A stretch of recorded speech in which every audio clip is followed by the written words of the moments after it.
Without opening your door, you can open your heart to the world. Without looking out your window, you can see the essence of the Tao. The more you know, the less you understand. The Master arrives without leaving, sees the light without looking, achieves without doing a thing. Let's go into the essence of what a true spiritual practice is as Lao-tzu defines it. Again, I want you to remember a few things. One of the things he talks about more than any other is that knowledge is not knowing. As much as a person can know, the knowledge of a person does not constitute knowing. And if I live my life off of that knowledge, if I make my life a matter of the knowledge I can think, I will never have the knowing that is needed to perceive beyond knowledge through compassion and understanding. It is very difficult. So let me give you some things that support our knowledge. And I'm going to give you some kind of prickly stuff here, so you're going to have to be patient. One of the first things that I run a student through when I'm trying to help them understand the nature of what they're going to be going through in this journey of the within is their selfishness. Two things, pride and selfishness. They are very big commodities in a person's life.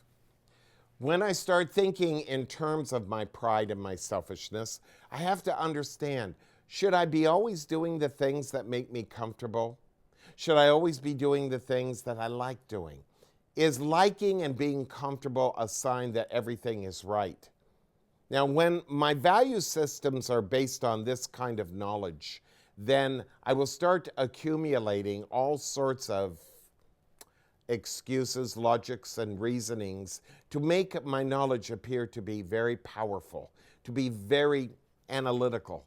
And if I'm in that analytical mode and I'm in that quote-unquote powerful mode, then I'll start developing a passion for wanting to be selfish, thinking I'm taking care of myself, when I'm really not taking care of myself at all. I am demeaning my spirit and my ability to see the way. I want to read you something Lao-tzu said. He said, without opening your door, you can open your heart. You can open your heart to the world without looking out your window. You can see the essence of the Tao. In other words, you don't have to go anywhere or do anything. It's all about non-doing. And you don't have to be looking out a certain door or thinking a certain thing to get the way that lives inside you. This can be very helpful. If I'm willing to give up my selfishness and my pride, for the sake of the heart, to understand the nature of the heart, to live in the nature of the heart, and this understanding has nothing to do with the intellectual premise I might have, if I can just let love live me and be in the heart, something might happen. Something will happen. Beauty will come to you. But this is a very difficult thing for most of us because we're not interested in beauty. We're interested in convenience. We don't really take a look at our life. I want you to kind of look at this and see what this means to you. You're born, you're weak, you're kind of small, you know, and you have no idea where you've been or where you're going. And then all of a sudden, as you grow up, you're taught how to be a person. And this personage becomes very important. Then you start comparing yourself with other people, and then your personage gets bigger and bigger. Then you start seeing people who have things you think you should have that would make you a better person or a more important person. And then pretty soon that gets bigger and bigger and bigger. And then when you start achieving some of those things, but maybe not all of those things, you start thinking, well, I'm getting there, I'm getting better. And then all of a sudden, something happens. You suddenly realize that everything you've achieved in your whole entire life means nothing. Absolutely nothing. Many people have done worse than you, and many people have done better than you. So what has all of this been? What does all of this mean? What was your knowledge all about? I often lay back and think about all the knowledge I paid for when I went to college, all the money I spent to get an education and how much of it is now obsolete. All that education, it's obsolete, probably 2/3 of it. And now I look at it and I remember when I was in school thinking, this is very important for me to get. This is very important for me to get. And then when I got it, how did it serve me? What did it do for me? Well, it confused the matter. And in the end, when I started to really follow into a spiritual practice, I had to let a lot of it go. Knowledge is a good thing in the world, but self-knowledge, that is much more valuable. This knowledge is not one you can store in your brain. This knowledge is the knowledge you have in your heart. And if you can open up your heart and let go of your selfishness and pride, the vanity, the ego that all of us have suffered from and do suffer from, when we are willing to become less, to be more, that is when something starts to arise in us that is greater than our thoughts could ever give us. You probably don't believe me right now, but there's something inside of you beckoning you to come home, to come back to yourself, to be the love you are. If you listen to it and follow it, you're a wise person.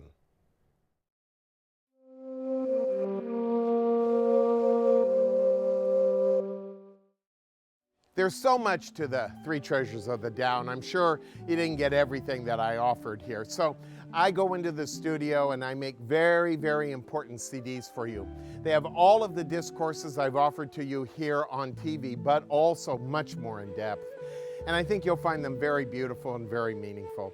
If the Tao is to your heart's content, which it is, I think you'll want to order these right away. Go to my website at aspire.org and order yours today. Now back to Aspire.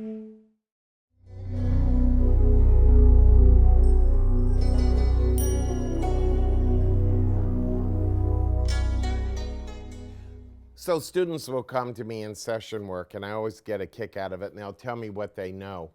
And what they've done is they've settled on a certain pattern of thought, certain little emotions that they want fulfilled within them, and how their mind just bings and pings these little emotions and turns them into what I call waveforms within them, and that's the energy they develop. And typically, this all has to do with about being defensive, about being closed-minded. Listen to what Lao-tzu says, the more you know, the less you will understand. And he is right. The more any of us know about anything, the less we can understand. So I have to start questioning, do I really want to understand, or do I want to pretend like I know? What is the difference? Knowing closes the door. People will come to me and say, I took this course and I read this person and I did this and I went there and I took this retreat and I went and did that retreat. But what do you really know? Well, they know premise, they know thought, they know theory, but what do you really understand? Deep inside you, what is it that runs you? And they will not be able to answer that. If I ask them, show me your understanding, show me what you understand right now, they don't know how to answer that. Well, how do I show you what I understand? Do I get up and stand on one foot and jump up and down? What is it I should do to show you my understanding? Their knowledge they can write out. Their knowledge they can profess. But when it comes to understanding, the most important thing I have in my life is my ability to understand. To understand things that the human mind typically cannot understand based on logic and reasoning and defending my selfishness and my pride. So, what do you understand? If I were with you right now in your home and I asked you, what do you understand? Show me your understanding. How would you show me? What would you tell me is understanding? As we have talked before in this series, the whole idea of understanding is not an idea. It is a place you go to. It is a state of receptivity. It is the essence of your being. And should you live in this essence and in this presence and deny the human understanding and the human logic and reasoning, you will come to a place where your meditations run very deep And the depth of your meditation will betray your thoughts and your human reasoning. And pretty soon, before you know it, everything you're doing without thinking about it anymore. It is just the doingness. In Zen, it is doing without doing. And that is a very important thing. What we have a hard time with is emptiness. And that's what a spiritual practice is really all about, attaining to emptiness. This emptiness is about being hollow. Emptiness is being filled with bliss, with love. Emptiness is about the authentic understanding. It is the ability you have as the capacity of your being, the influence of your being, your heart, your soul, upon the face of your life, on you. And it promotes something inside of you. It promotes love. Anything that promotes authentic love is a very beautiful thing. But I hate to tell you, passion and emotion are not going to promote love. They never do.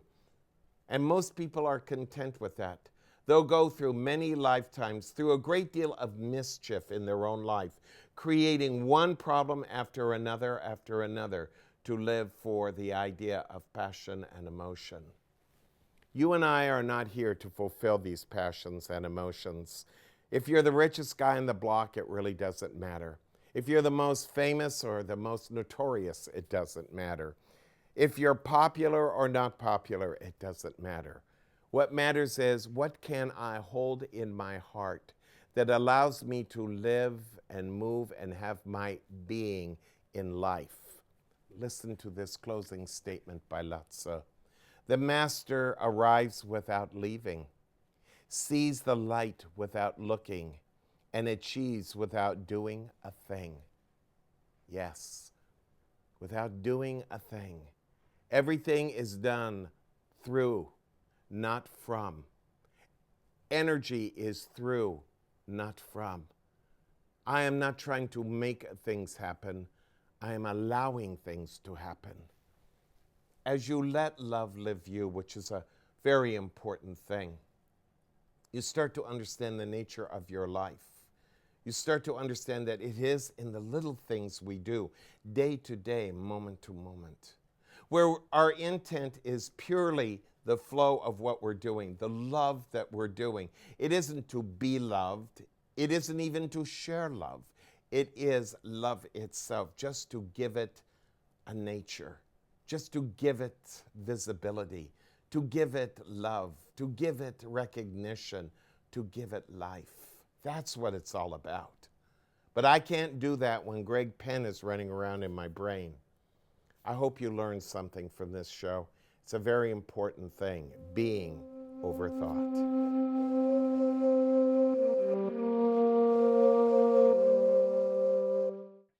There comes a time in everybody's life where they feel like they really need a change in their living. I offer you 3 retreats every year at Mount Madonna that are very intense, simple, yet very effective. They include meditation, Gestalt therapy, some insight work. Come to the website at aspire.org and take a look at retreats.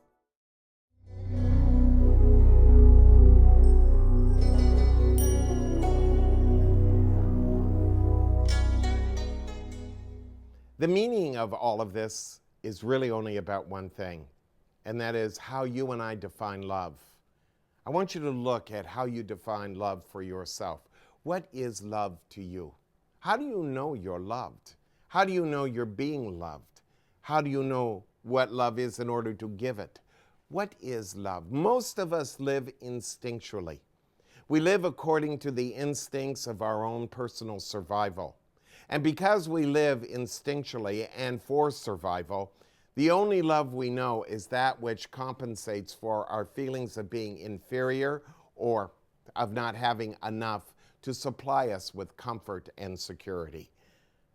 You know, all of your problems, no matter who you are watching me right now, are caused by the mischief of living thinking you know what love is.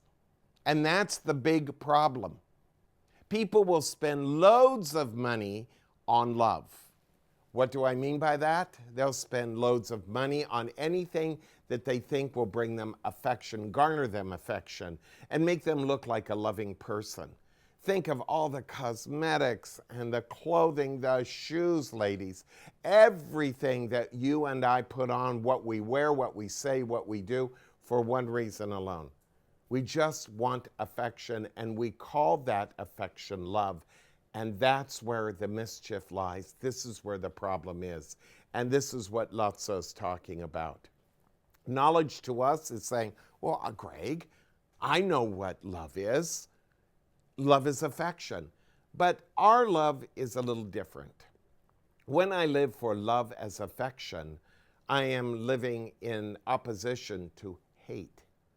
And it is interesting how love is there, hate is over here, and how I fight with the two. If I am honest with you, really honest, my Greg Penn love and affection is just the light side of the dark side of my hate and fear.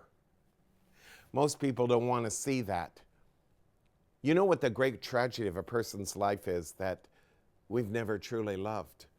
When my mother was in her body years ago, she thought that the great tragedy of her life was that she had never been to Hawaii. And my mother left her body, never going to Hawaii. And one of the last things she said to me was, I never made that trip. And I thought that so ridiculous in the face of death. Instead of looking at her life and really understanding how it was wasted on frivolous things like whether or not we had a trip to Hawaii or whether or not someone liked her or disliked her, whatever, she measured it all on that gratification of going to Hawaii. What a sad way to live one's life. And yet we think nothing of it.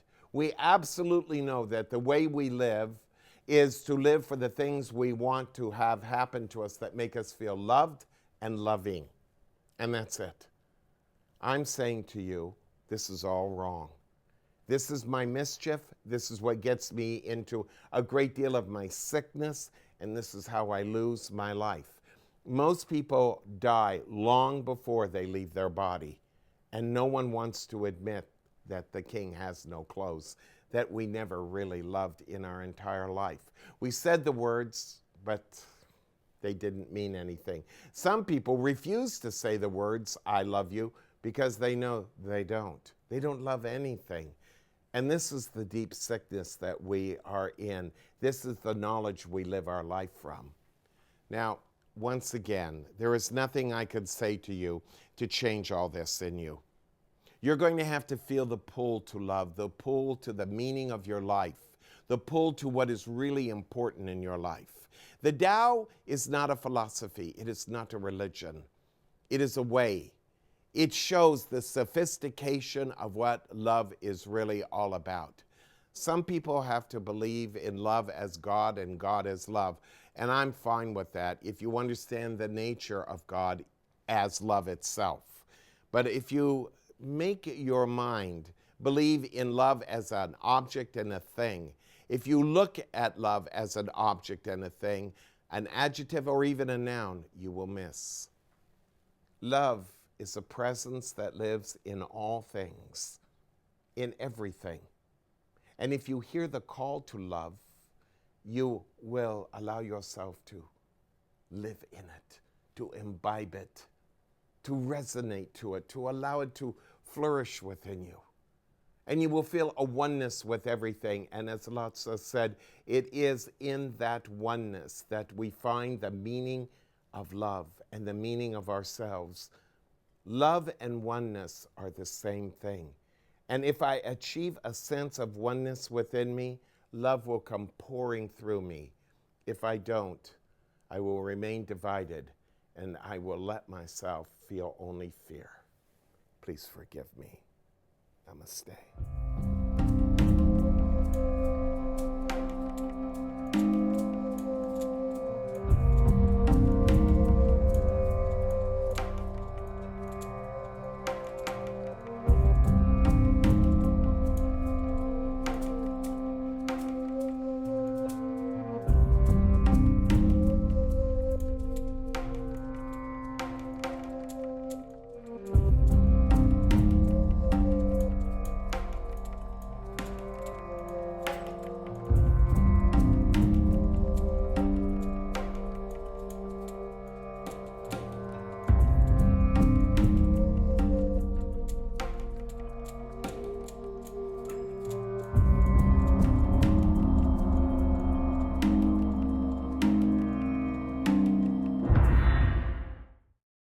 There's so much to the three treasures of the Tao, and I'm sure you didn't get everything that I offered here. So I go into the studio and I make very, very important CDs for you. They have all of the discourses I've offered to you here on TV, but also much more in depth. And I think you'll find them very beautiful and very meaningful. If the Tao is to your heart's content, which it is, I think you'll want to order these right away. Go to my website at aspire.org and order yours today.